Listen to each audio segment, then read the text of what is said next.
কাওলাম মিম্মান দাআ ইলাল্লাহ, যেই মানুষটা মানুষদেরকে কোরআনের দিকে আহ্বান করে, কোরআনের কথা বলে, তার আরশের মালিকের দিকে আহ্বান করে, মসজিদের মুয়াজ্জিন সব মানুষদেরকে নামাজের দিকে আহ্বান করে, মীর শঙ্কর শাহী জামে মসজিদের বার্ষিক ওয়াজ মাহফিলে আসরের নামাজের পরে মীর শঙ্করের ইমাম সাহেব কোরআনের কথা বলতেছেন, মানুষদেরকে কোরআনের দিকে আহ্বান করতেছেন। যদি সে গরিব হয়, যদি সে কালো হয়, যদি সে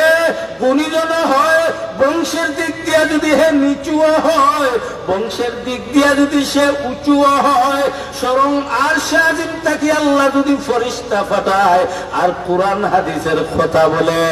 এর চাইতে দামি কথা আর কোন মানুষের হইতে পারে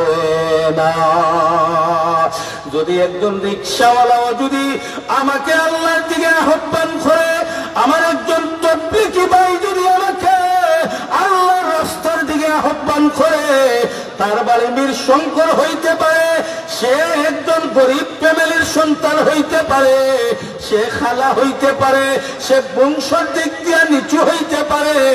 সে যদি কোরআনের কথা আপনাকে বলে, আমার আল্লাহ বলেন ওয়ামান আহসানু কাওলাম মিম্মান দাআ ইলাল্লাহ, ওই মীর শঙ্করের আমার গরিব বান্দাটা, ওই মীর শঙ্করের আমার ওই খালা বান্দাটা, যার বংশ দুর্বল, সে ছোট বংশের মানুষ হইতে পারে, আল্লাহ বলেন আমার ওই খালা, আমার ওই গরিব, আমার ওই ছোট বংশের খালা কোরআন প্রেমীর শঙ্করের আমি আল্লাহ কোরআনের কথা মানুষদেরকে বলতেছে, মানুষদেরকে আমি আল্লাহর দিকে আহ্বান করতেছে, আমার আল্লাহ বলেন আমার ওই খালা গুলামের কথার চাইতে দামি কথা পৃথিবীতে আর কোন মানুষের হইতে পারে না।